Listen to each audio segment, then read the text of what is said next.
What's up, everybody? Hey, Juan here. I wanted to talk a little bit about Quantum Leap. A couple of days ago, the show turned 30 years old. March, when it debuted. For those who don't know, I'm a big Quantum Leap fan. You can check out our sister podcast, Quantum Leap Podcast. That is on iTunes. You can pick it up anywhere you can get a podcast. QuantumLeapPodcast.com, I believe. But that's our sister podcast. They're doing a rundown of every single Quantum Leap episode that there is, one by one, discussing it, getting interviews, doing those kinds of things. But I just wanted to give a shout out to that show. I try to watch as much as I can. I have done a good amount of run-throughs of all of the whole season. So I've seen the whole series a few times through, from beginning to end. It is probably absolutely my favorite show in the world. For those who aren't familiar with Quantum Leap, it's essentially a time travel show.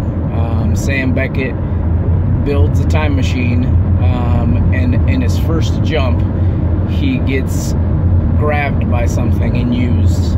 But they don't know what, they don't know why or how, but he ends up going from person to person, changing something in that person's life.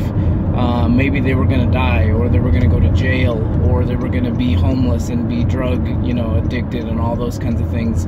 And he changes those things in their lives to better them, to better their life and their existence. And that's the only way he leaps out from one life to another. Leaping, the intro is leaping from life to life, striving to put right what once went wrong.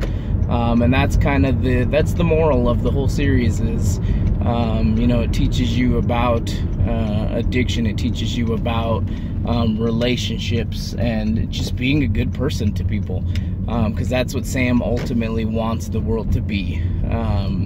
Spoilers, so if you're watching this and you have not seen the whole series, turn it off, go watch the whole series, come back. At the end of the day, at the end of the season, he doesn't make it home.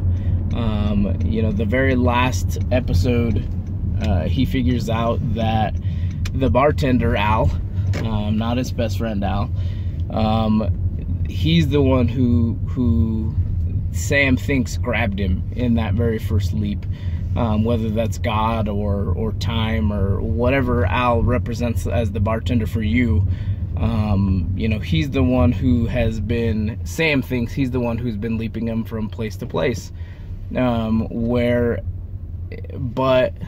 the bartender finally, after almost the whole episode, the bartender wants Sam to believe that Sam is the one leaping himself from place to place. He's the one who has control over where he goes and what he does, and why he hasn't gone home yet. And I think subconsciously, if the story at this point, if we're to believe that Sam just never goes home if they don't ever do a reboot or anything, I think subconsciously Sam can't make it home because there's too much in the world to be righted that's gone wrong. He does it one person at a time, and even in that last episode, he says, he thought he would be changing things on a more grandiose scale, on a bigger scale. And Al, the bartender, tells him, the lives that he touched others, and those touched others. And so he wasn't, though he's looking at it through a small kind of wind tunnel, because he sees himself in each one of these people, the effects that he's having in the world are much greater, because those people have gone on to, touch other people's lives, or have second chances and give other people second chances, or whatever the case may be. But I think subconsciously he can't go home because he believes that there's just too much out there to change, too much out there that needs to be different. And that's why he never goes home. in my opinion. I have absolutely loved the show. In the new episode that is going to come out here in a couple weeks, we talk about my love for time travel stuff. And it may have spawned from this series, I don't know, but I do remember watching this. I was young, really, really young, but I do remember watching this new each week as it was coming out. Not the whole series, but just kind of the tail end.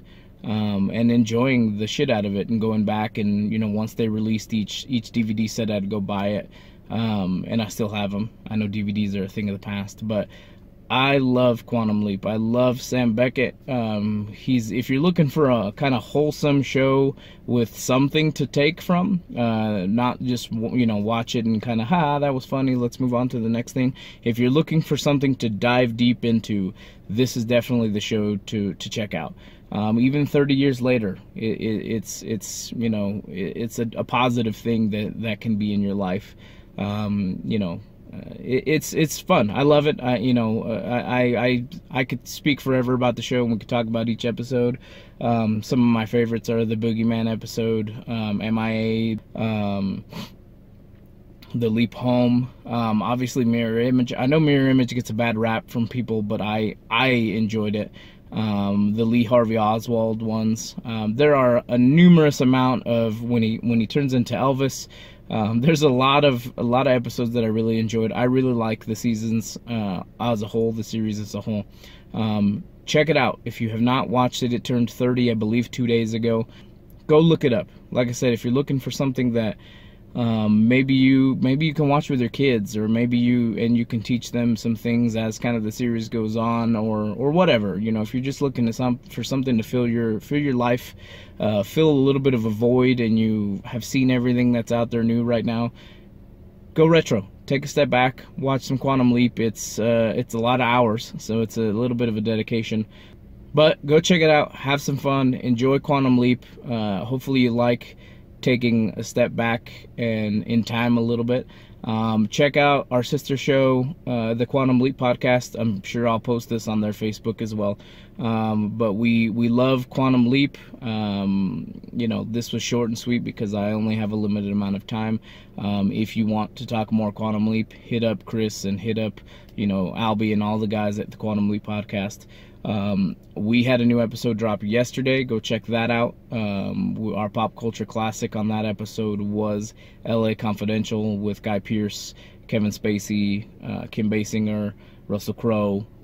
Go check out our thoughts on that movie. We recorded this last weekend. That'll come out in 2 weeks. We have an interview that is coming out probably Saturday or Monday. I'm not sure. I want to space them out a little bit, so I'm not sure what day I'm going to release it. But that's with Michael Whitwer from D&D Art and Arcana. So if you're a big D&D fan, check that interview out when it comes out.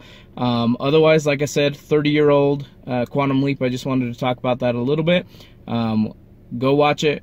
Subscribe to the podcast. Hit the bell so you'll see everything that we do. Like I said, we are putting out other videos as well. I know that Gabe and Doyle have videos out today. Subscribe to those. Hit the bell so you see when we release a video. Subscribe to the podcast. You can always leave us a voicemail at 970-573-6148. Shoot us an email at outsidelongbox@gmail.com. Hit us up at facebook.com/thinkingoutsidethelongbox. Twitter and Instagram at outsidelongbox. I'll see you guys later.